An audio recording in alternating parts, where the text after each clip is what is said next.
ಉತ್ಖನನ ಕಾರ್ಯ ಯಾವ ಹಂತದಲ್ಲಿದೆ? ಧರ್ಮಸ್ಥಳದ ಕಾಡು ಪ್ರದೇಶದಲ್ಲಿ ಉತ್ಖನನ ಕಾರ್ಯ ಆಗ್ತಾ ಇದೆ.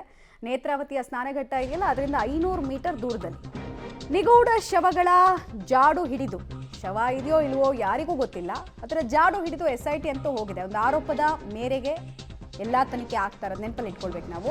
9ನೇ ಪಾಯಿಂಟ್ನಲ್ಲಿ ಕಾರ್ಯಾಚರಣೆ ಆಗ್ತಾ ಇದೆ. 9ನೇ ಪಾಯಿಂಟ್ನಲ್ಲಿ ಸಣ್ಣ ಸಣ್ಣ ಬಂಡೆಗಳ ಅಡ್ಡ ಬರ್ತಾ ಇರೋದ್ರಿಂದ ಹಿಟಾಚಿಯನ್ನು ಬಳಸ್ತಾ ಇದ್ದಾರೆ. ಮಿನಿ ಹಿಟಾಚಿ ಬಳಸೋದ್ರ ಮೂಲಕ ಅದನ್ನು ಅಡೆತಡೆಗಳು ಬಂದಾಗ ಸ್ವಲ್ಪ ಮಣ್ಣಿನ ಲೇಯರನ್ನು ತೆಗೆದು ಹಾಕೋದಕ್ಕೆ ಮಿನಿ ಹಿಟಾಚಿಯ ಬಳಕೆ ಆಗ್ತಾ ಇದೆ. ಸಹಜವಾಗಿ ಈಗ ಗ್ರೌಂಡಲ್ಲಿ ಮೇಲ್ಗಡೆ ಭಾಗ ಇರುತ್ತೆ, ಸ್ವಲ್ಪ ರಫೇ ಇರುತ್ತೆ. ಆಮೇಲೆ ಕಾಡು ಪ್ರದೇಶ, ಗುಡ್ಡದ ಪ್ರದೇಶ ಆಗಿರೋದ್ರಿಂದ ಬಂಡೆಕಲ್ಲು, ಚಿಕ್ಕ ಚಿಕ್ಕ ಶಾರ್ಪ್ ಕಲ್ಲುಗಳು ಸಿಗೋದು ಯಾವಾಗಲೂ ನಾರ್ಮಲ್. ಅದು ಅದೇ ರೀತಿ ಇಲ್ಲೂ ಕೂಡ ಪತ್ತೆ ಆಗಿದೆ. ಹೀಗಾಗಿ ಹಿಟಾಚಿಗಳನ್ನು ಬಳಕೆ ಮಾಡಿಕೊಂಡು ಆ ಲೇಯರ್ ಆಫ್ ಮಣ್ಣನ್ನು ತೆಗೆಯೋದಕ್ಕೆ ಮುಂದಾಗ್ತಾ ಇದ್ದಾರೆ.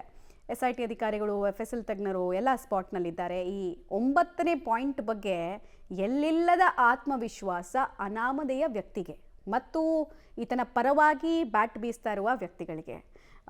ಸೋಷಿಯಲ್ ಮೀಡಿಯಾದಲ್ಲಿ ಒಂದು ಪೋಸ್ಟ್ ಕೂಡ ವೈರಲ್ ಆಗ್ತಿರೋದು ನಿಮಗೆ ಗಮನಕ್ಕೆ ಬಂದಿರಬಹುದು. ಈ ಮಂಜುನಾಥ್ ಅಂತ ಸುಜಾತಾ ಭಟ್ ಅವರ ವಕೀಲರು ಅವ್ರು ಹೇಳ್ತಾ ಇದ್ರು, 9ನೇ ಪಾಯಿಂಟ್ನಲ್ಲಿ ಮಿನಿಮಮ್ ಅಂದರೆ 6ರಿಂದ 8 ಶವದ ಅಸ್ಥಿಪಂಜರ ಸಿಗುತ್ತೆ, ನೋಡ್ತಾ ಇರಿ ಅಂತ.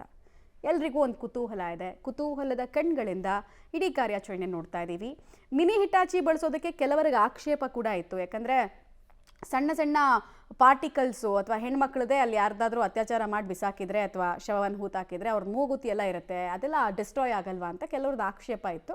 ಬಟ್ ಅದರದ್ದೇ ಆದಂತಹ ವ್ಯವಸ್ಥೆಯನ್ನು ಮಾಡ್ಕೊಂಡಿದ್ದಾರೆ. ಫಿಲ್ಟರ್ ಮಾಡ್ತಾರೆ, ಜರಡಿ ಹಿಡಿತಾರೆ ಅಲ್ಲಿ. ಹಾಗೆ ಬಿಟ್ಬಿಡೋದಕ್ಕೆ ಅವ್ರು ಕ್ರಿಮಿನಾಲಜಿ ಓದ್ಕೊಂಡಿರುವಂತಹ SIT ಅಧಿಕಾರಿಗಳು, ಹಾಗೆಲ್ಲ ಸಾಧ್ಯ ಇಲ್ಲ. ಡೀಟೇಲ್ಸ್ ಕೊಡ್ತಾರೆ. ನೇರ ಸಂಪರ್ಕದಲ್ಲಿ ಜಾಯ್ನ್ ಆಗ್ತಾ ಇದ್ದಾರೆ ದೀಪಕ್ ಜೈನ್. ಕಾರ್ಯಾಚರಣೆ ಹೇಗೆ ಸಾಗ್ತಾ ಇದೆ? ಮಿನಿ ಹಿಟಾಚಿಯ ಬಳಕೆ ಎಷ್ಟೊತ್ತಾಯಿತು ಶುರುವಾಗಿ ಕಾರ್ಯಾಚರಣೆ? ಏನಾದರೂ ಲೀಡ್ ಸಿಗುತ್ತೆ ಅನ್ನೋ ವಿಶ್ವಾಸ ಇದೆಯಾ? ಅನಾಮಿಕ ವ್ಯಕ್ತಿಯ ವಿಶ್ವಾಸ ಹೇಗಿದೆ ಅಂತ?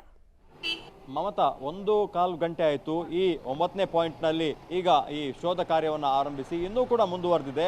ಆ ನಡುವೆ ಬಂಡೆ ಕಲ್ಲುಗಳು ಸಿಕ್ಕಿರೋದ್ರಿಂದ ಮತ್ತು ಶಾರ್ಪ್ ಕಲ್ಲುಗಳು ಸಿಕ್ಕಿರೋದ್ರಿಂದ ಹಿಟಾಚಿಯನ್ನು ಬಳಸ್ಕೊಳ್ಳಲಾಗಿದೆ. ಆರಂಭದಲ್ಲಿ ಆ ಗಿಡ ಗಂಟಿಗಳನ್ನು ತೆಗೆದು ಶುಚಿತ್ವ ಮಾಡೋದಕ್ಕೆ, ಅಲ್ಲಿ ಕ್ಲೀನ್ ಮಾಡಿ ಒಂದು ಜಾಗವನ್ನು ನಿರ್ಮಾಣ ಮಾಡೋದಕ್ಕೂ ಹಿಟಾಚಿಯನ್ನು ಬಳಸಲಾಗಿತ್ತು. ಆನಂತರ ಮಾನವ ಶ್ರಮದಿಂದ 4 ಫೀಟ್ಗಿಂತ ಹೆಚ್ಚು ಭೂಮಿಯಲ್ಲಿ ಅಗೆದಿದ್ದಾರೆ. ಆ ತನಕ ಯಾವುದೂ ಕೂಡ ಸಿಕ್ಕಿಲ್ಲ ಅನ್ನುವಂಥದ್ದು ನಮಗೆ ಸಿಕ್ಕಿರೋ ಮಾಹಿತಿ.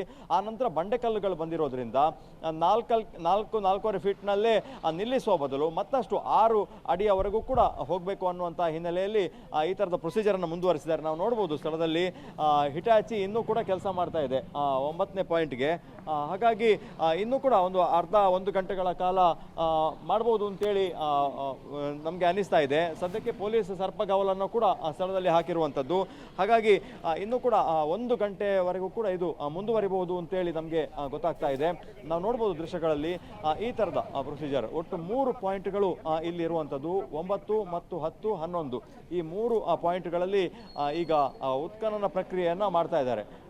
ಹಾಗಾಗಿ ಪೊಲೀಸರು ಈ ನಡುವೆ ಕೂಡ ಬ್ರೇಕ್ನಲ್ಲಿ ಹೋಗಿ ಮಧ್ಯಾಹ್ನದ ಊಟವನ್ನು ಮುಗಿಸ್ಕೊಂಡು ಬರ್ತಾ ಇದ್ದಾರೆ. ನಾವು ನೋಡ್ಬೋದು ದೃಶ್ಯಗಳಲ್ಲಿ ಪರದೆಯ ಆಚೆಗೆ 9ನೇ ಪಾಯಿಂಟ್ನಲ್ಲಿ ಆಗ್ತಾ ಇರುವಂಥ ಪ್ರೊಸೀಜರನ್ನು ನಾವು ನೋಡ್ತಾ ಇದ್ದೇವೆ. ಇನ್ನೂ ಕೂಡ ಮುಕ್ಕಾಲು ಗಂಟೆಗಳವರೆಗೂ ಕೂಡ ಇಲ್ಲಿ ಈ ಶೋಧ ಪ್ರಕ್ರಿಯೆ ಮುಂದುವರಿಬಹುದು ಅಂತೇಳಿ ಅನಿಸ್ತಾ ಇದೆ. ಆನಂತರ ಅಲ್ಲಿಂದಲೇ ಒಂದು ಬ್ರೇಕ್ ತೆಗೆದುಕೊಂಡು ಅದರ ಪಕ್ಕದಲ್ಲಿರುವ 10ನೇ ಪಾಯಿಂಟ್ ಇದೆ, ಈ ಟ್ರಾನ್ಸ್ಫಾರ್ಮರ್, ವಿದ್ಯುತ್ ಟ್ರಾನ್ಸ್ಫಾರ್ಮರ್ನ ಆ ಕಡೆಗೆ ಅಲ್ಲಿ ತನ್ನ ಉತ್ಖನನ ಕೆಲಸವನ್ನು ಮುಂದುವರಿತಾರೆ ಅನ್ನುವಂಥದ್ದು. ಇವತ್ತು ಮ್ಯಾಕ್ಸಿಮಮ್ 2 ಅಥವಾ 3 ಭಾಗಗಳಲ್ಲಿ ಶೋಧ ಕಾರ್ಯವನ್ನು ನಡೆಸುವಂತಹ ಸಾಧ್ಯತೆ ಇದೆ. ಆನಂತರ ಕತ್ತಲು ಆವರಿಸ್ಕೊಂಡು ಬಿಡ್ತದೆ. ನಿನ್ನೆ 5:15 ಸುಮಾರಿಗೆ, 5:15 ಸುಮಾರಿಗೆ ಈ ಒಂದು ಶೋಧ ಕಾರ್ಯವನ್ನು ಸ್ಟಾಪ್ ಮಾಡಿದ್ರು. ಹಾಗಾಗಿ ಇವತ್ತು ಕೂಡ ಮ್ಯಾಕ್ಸಿಮಮ್ 2 ಅಥವಾ 3 ಇವತ್ತು ನಡೆಯುವಂಥ ಕಾರ್ಯಾಚರಣೆ. ಮಮತಾ, ಈ ಕ್ಷಣದವರೆಗೆ ಯಾವುದೇ ಸಾಕ್ಷಿ ಪುರಾವೆಗಳು ಸಿಕ್ಕಿಲ್ಲ. ಸ್ಥಳದಲ್ಲೇ ಅಧಿಕಾರಿಗಳು ಬೀಡು ಬಿಟ್ಟಿದ್ದಾರೆ.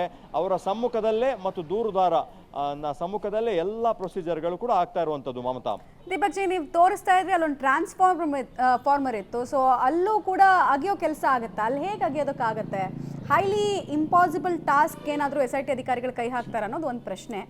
ಏನು ವ್ಯವಸ್ಥೆ ಮಾಡ್ಕೊಂಡಿದ್ದಾರೆ? ಈಗ ಅಲ್ಲಿ ಅಗಿದೆ ಹಾಗೆ ಬಿಟ್ಟರೆ ಅಲ್ಲೇ ಕೆಳಗಡೆ ಇತ್ತು, ಅದಕ್ಕೋಸ್ಕರ ಆಗಿಲಿಲ್ಲ ಅಂತ ಸ್ಟಾರ್ಟ್ ಮಾಡಿಬಿಡ್ತಾರೆ. ಕೆಲವರು ಬೊಬ್ಬೆ ಹೊಡೆಯೋದಕ್ಕೆ ಸ್ಟಾರ್ಟ್ ಮಾಡ್ತಾರೆ. ಸೊ ಹೆಂಗೆ ಈ ವಿಚಾರನ ಸಾಲ್ವ್ ಮಾಡಬೇಕು ಅಂತ ಪ್ಲಾನ್ ಮಾಡ್ಕೊಂಡಿದ್ದಾರೆ SIT ಅಧಿಕಾರಿಗಳು? ಹೌದು, ಆ ಥರದ ಸಮಸ್ಯೆ 4 ಪಾಯಿಂಟ್ನಲ್ಲೂ ಕೂಡ ಬರ್ತದೆ ಮಮತಾ ಅವರಿಗೆ. ಯಾಕಂದರೆ ಒಂದು ಹೆದ್ದಾರಿಯ ಪಕ್ಕದಲ್ಲಿ ಮತ್ತು ಗುಡ್ಡದ ಬುಡದಲ್ಲೇ ಈ ಒಂದು ಪ್ರೊಸೀಜರ್ಗಳಾಗ್ತಾ ಇದೆ. ಉದ್ದಕ್ಕೂ ಕೂಡ ವಿದ್ಯುತ್ ಕಂಬಗಳನ್ನು ನಾವು ನೋಡ್ಬೋದು. ಇಲ್ಲಿ ಆರಂಭ ಮಾಡಿರುವಂತಹ ಜಾಗ ಏನಿದೆ ಅದನ್ನು ತರ್ಪಾಲನ್ನು ವಿದ್ಯುತ್ ಕಂಬಕ್ಕೆ ಕಟ್ಟಿರುವಂಥದ್ದು. ಅಲ್ಲಿಂದ 1, 2, 3, 4, 8 ವಿದ್ಯುತ್ ಕಂಬದವರೆಗೂ ಕೂಡ ಹೋಗ್ತದೆ. ಮತ್ತು ಆ ನಡುವೆ ಒಂದು ಟ್ರಾನ್ಸ್ಫಾರ್ಮರ್ ಬರ್ತದೆ. ಈ ಟ್ರಾನ್ಸ್ಫಾರ್ಮರ್ನ ಬುಡದಲ್ಲೇ ಈಗ ಸದ್ಯಕ್ಕೆ ಅಗೆಯುವಂತಹ ಕೆಲಸವನ್ನು ಮಾಡ್ತಾ ಇರುವಂಥದ್ದು. ಇದು ಸಾಕಷ್ಟು ಡೇಂಜರಸ್ ಅನ್ನುವಂಥದ್ದು. ಯಾಕಂದರೆ ಆ ಟ್ರಾನ್ಸ್ಫಾರ್ಮರ್ನ ಪಕ್ಕದಲ್ಲೇ ಈ ಒಂದು ಪ್ರೊಸೀಜರ್ ಆಗ್ತಾ ಇರೋದ್ರಿಂದ ಇಲ್ಲಿ ಬಹಳಷ್ಟು ಮುನ್ನೆಚ್ಚರಿಕಾ ಕ್ರಮಗಳನ್ನು ತೆಗೆದುಕೊಂಡೇ ಇಲ್ಲಿ ಕೆಲಸವನ್ನು ಮಾಡಬೇಕಾಗ್ತದೆ ಅನ್ನುವಂಥದ್ದು. ನಮಗೆ ಸದ್ಯಕ್ಕೆ ಸಿಕ್ಕ ಮಾಹಿತಿಯ ಪ್ರಕಾರ ಸಾಧಾರಣ 9ನೇ ಪಾಯಿಂಟನ್ನು ಈಗಾಗಲೇ ಅಧಿಕಾರಿಗಳು ಮುಗಿಸಿದ್ದಾರೆ ಅನ್ನುವಂಥ ಮಾಹಿತಿಗಳು ಲಭ್ಯ ಆಗ್ತಾ ಇದೆ. ಈ ಕ್ಷಣದವರೆಗೆ ಯಾವುದೂ ಕೂಡ ಸಿಕ್ಕಿಲ್ಲ. 6ನೇ ಪಾಯಿಂಟ್ನವರೆಗೂ ಕೂಡ 6 ಅಡಿಯವರೆಗೂ ಕೂಡ ಹೋದರೂ ಬಂಡೆಗಳು ಸಿಕ್ಕಿದ್ರು ಕೂಡ ಅಡಿಯಲ್ಲಿ ಯಾವುದೇ ದಾಖಲೆಗಳು ಇಲ್ಲ ಅಂತೇಳಿ ಆ ದೂರುದಾರ ಕೊಟ್ಟ ಮಾಹಿತಿಯ ಪ್ರಕಾರ ಆರಂಭದಲ್ಲಿ ಮಮತಾ ತಾನು 2 ಫೀಟ್ 3 ಫೀಟ್ನಲ್ಲೇ ಮೃತದೇಹಗಳನ್ನು ಹೂತು ಹಾಕಿದ್ದೇನೆ ಅನ್ನುವಂಥ ಮಾಹಿತಿಗಳನ್ನು ಆರಂಭದಲ್ಲಿ ಕೊಟ್ಟಿತ್ತ. ಆದರೆ ಅದೇ ಜಾಗದಲ್ಲಿ ನಿಂತಹ ಪೊಲೀಸರು ಮತ್ತೆ ಈ ಕಾರ್ಯಾಚರಣೆಯನ್ನು ಹೊಸದಾಗಿ ಮಾಡಲಿಕ್ಕೆ ಆಗೋದಿಲ್ಲ ಅನ್ನುವಂಥ ಹಿನ್ನೆಲೆಯಲ್ಲಿ ಅವನ ಎದುರೇ ಡಬಲ್ ಆಳಕ್ಕೆ ಹೋಗಿದ್ದಾರೆ. ಮತ್ತು ಅಗಲ ಕೂಡ 3 ಅಡಿ ಅಗಲ ಅಂತೇಳಿ ಆರಂಭದಲ್ಲಿ ಹೇಳಿದ್ರು ಕೂಡ ಅದನ್ನು 6 ಅಡಿ 7 ಅಡಿಯವರೆಗೂ ಕೂಡ ವಿಸ್ತರಣೆ ಮಾಡಿದ್ದು. ಅದು ಆರಂಭದಲ್ಲಿ 15 ಅಡಿ ಅಗಲದವರೆಗೂ ಕೂಡ ಪೊಲೀಸರು ಹೋಗಿದ್ದಾರೆ ಅನ್ನುವಂಥದ್ದು. ಹಾಗಾಗಿ ಆತ ಹೇಳಿದಕ್ಕಿಂತ 1 ಅಡಿ ಹೆಚ್ಚೇ ಡಿಗ್ ಮಾಡಿದ್ದಾರೆ. ದಾಖಲೆ ಏನಾದರೂ ಸಿಗ್ತದಾ ಅಂತ ಹೇಳಿ ಅವರೇ ತನಿಖೆಯನ್ನು ಮುಂದುವರಿಸಿಕೊಂಡು ಹೋಗ್ತಾ ಇರೋದು. ಸದ್ಯಕ್ಕೆ ಸಿಕ್ಕಿರೋ ಮಾಹಿತಿ ಪ್ರಕಾರ 9ನೇ ಜಾಗದಲ್ಲೂ ಏನು ಇಲ್ಲ ಅನ್ನುವಂಥದ್ದು. ಹಾಗಾಗಿ 10ನೇ ಪಾಯಿಂಟ್ಗೆ ಮೂವ್ ಆಗುವಂತ ಸಾಧ್ಯತೆ ಇದೆ ಮಮತಾ. All right. ಹಾಗೆ ಸಂಪರ್ಕದಲ್ಲಿ ದೀಪಕ್ ಜೈನ್ ವಾಪಸ್ ಬಂದೆ. ಸೊ ಅಲ್ಲಿಗೆ 9ನೇ ಪಾಯಿಂಟ್ನ ಗುಂಡಿ ಅಗೆಯೋ ಕೆಲಸ ಮಣ್ಣು ತೆಗೆದು ಕಾರ್ಮಿಕರು ನೆಕ್ಸ್ಟ್ ಶಿಫ್ಟ್ ಆಗಬೇಕಷ್ಟೇ ಅನ್ನೋದು ತಿಳಿದು ಬರ್ತಾ ಇದೆ. ಈ ಅಸ್ಥಿ ಪಂಜರದ ಕುರುಹುಗಳಿಗೆ ಶೋಧಕ್ಕಿಂದು ಇವತ್ತು ನಿರ್ಣಾಯಕ ದಿನ. ಕೌತುಕ ಹೆಚ್ಚಿಸ್ತಾ ಇದೆ. ಪಾಯಿಂಟ್ ನಂಬರ್ 9 ಈಗ ಆಲ್ಮೋಸ್ಟ್ ಕಂಪ್ಲೀಟ್ ಆದಂಗೆ ಆಗ್ತಾ ಇದೆ. ಈಗಷ್ಟೇ ನಮ್ಮ ಪ್ರತಿನಿಧಿ ಹೇಳ್ತಾ ಇದ್ರು ಮುಗಿದಿದೆ, ಇನ್ನೇನು ಸ್ವಲ್ಪ ಹೊತ್ತಲ್ಲಿ ಮೂವ್ ಆಗ್ತಾರೆ, ಇಲ್ಲಿ ತನಕ ಏನೂ ಸಿಕ್ಕಿಲ್ಲ ಅಂತ. 10ಕ್ಕೂ ಹೆಚ್ಚು ಶವವನ್ನು ಹೂತಿದ್ದೀನಿ ಅಂತ ಆತ ಹೇಳ್ಕೊಳ್ತಾ ಇದ್ದ 9ನೇ ಪಾಯಿಂಟ್ನಲ್ಲೇ. ಬಟ್ ಆಲ್ಮೋಸ್ಟ್ ಕನ್ಕ್ಲೂಷನ್ಗೆ ಬರ್ತಾ ಇದೆ ಈ ಗುಂಡಿ ಅಗೆಯೋ ಕೆಲಸ 9ನೇ ಪಾಯಿಂಟ್ನಲ್ಲಿ. ಅಲ್ಲೇನೂ ಸಿಗ್ತಾ ಇಲ್ಲ, ಮೂಳೆಯ ಅವಶೇಷಗಳು ಕೂಡ ಸಿಗ್ತಾ ಇಲ್ಲ. ಹೀಗಾಗಿ ನೆಕ್ಸ್ಟ್ ಪಾಯಿಂಟಿಗೆ ಮೂವ್ ಆಗ್ತಾರಂತೆ. ಒಂದು ಲಂಚ್ ಬ್ರೇಕ್ನ ತಗೊಂಡು ಒಂದು ಅರ್ಧ ಮುಕ್ಕಾಲು ಗಂಟೆ ನಂತರ ಮತ್ತೆ ಕೆಲಸ ಕಾರ್ಯಗಳನ್ನು ಸ್ಟಾರ್ಟ್ ಮಾಡುವಂತಹ ಸಾಧ್ಯತೆ ಇದೆ. ರಸ್ತೆಯ ಪಕ್ಕದಲ್ಲೇ ಧರ್ಮಸ್ಥಳಕ್ಕೆ ಸಂಪರ್ಕ ಕಲ್ಪಿಸುವ ಪಕ್ಕದ ಕಾಡಿನಲ್ಲಿ ಕೆಲವೇ ಮೀಟರ್ಗಳಲ್ಲಿ ಇಷ್ಟು ದೊಡ್ಡ ರೀತಿಯಲ್ಲಿ ಶವಗಳನ್ನು ಹೂಳೋದಕ್ಕೆ ಸಾಧ್ಯ ಇದೆಯಾ ಅನ್ನೋ ಒಂದು ಸಣ್ಣ ಪ್ರಶ್ನೆ ಎಲ್ರಿಗೂ ಇತ್ತು. ಡೀಟೇಲ್ಸ್ ಕೊಡ್ತಾರೆ ದೀಪಕ್ ಜೈನ್. ಎಲ್ರಿಗೂ ಇದ್ದಂತಹ ಪ್ರಶ್ನೆ ಅದೇ, ಈ ಧರ್ಮಸ್ಥಳಕ್ಕೆ ಕನೆಕ್ಟ್ ಆಗುವಂತಹ 2 ಪ್ರಮುಖ ರೋಡ್ನಲ್ಲಿ ಈ ರೋಡ್ ಕೂಡ ಒಂದು. ಇಷ್ಟು ಪಕ್ಕದಲ್ಲೇ ಶವಗಳನ್ನು ಭಾರೀ ಪ್ರಮಾಣದಲ್ಲಿ ಹೂಳ್ತಾ ಇದ್ರು, ಯಾರು ನೋಡಲೇ ಇಲ್ವಾ ಅನ್ನೋ ಒಂದು ಪ್ರಶ್ನೆಗೆ ಬಹುಶಃ ಉತ್ತರನೇ ಸಿಕ್ಕಿರಲಿಲ್ಲ.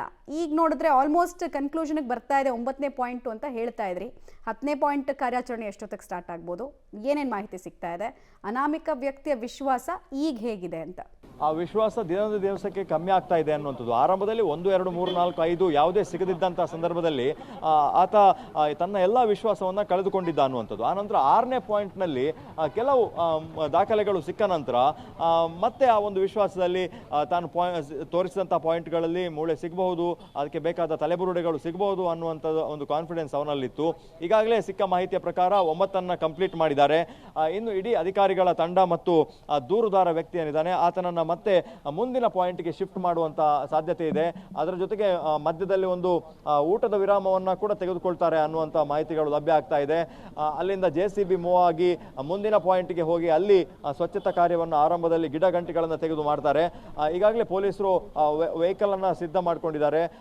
ಈಗಾಗಲೇ ನಾವು ಗಮನಿಸಬಹುದು ಕಾಡಿನಿಂದ ಅಧಿಕಾರಿಗಳು ಮತ್ತು ಸಿಬ್ಬಂದಿಗಳು ಈ ದೂರುದಾರನನ್ನು ಕರ್ಕೊಂಡು ಕಾಡಿನಿಂದ ಹೊರಗೆ ಬರ್ತಾ ಇರುವಂತಹ ದೃಶ್ಯಗಳು ನಮಗೆ ಲಭ್ಯ ಆಗ್ತಾ ಇದೆ.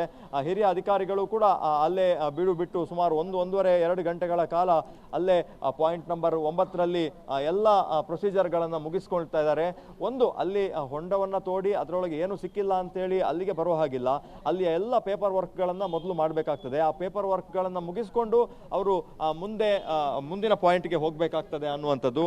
ನಾವು ನಾವು ತೋರಿಸ್ತೇವೆ 9ನೇ ಪಾಯಿಂಟ್ ಮತ್ತು 10ನೇ ಪಾಯಿಂಟ್ ಕೇವಲ ಸುಮಾರು ಒಂದು 50 ಅಡಿಯಷ್ಟು ಕೂಡ ಇಲ್ಲ ಮಮತಾ. ನಾವು ನೋಡ್ಬೋದು ಒಂದು ಪೊಲೀಸ್ ವೆಹಿಕಲ್ ಇದೆ, ಅಲ್ಲಿಂದ ಮುಂದೆ ದಾಟ್ಕೊಂಡು ಇಲ್ಲಿ ಪಾಯಿಂಟ್ ಇರುವಂಥದ್ದು.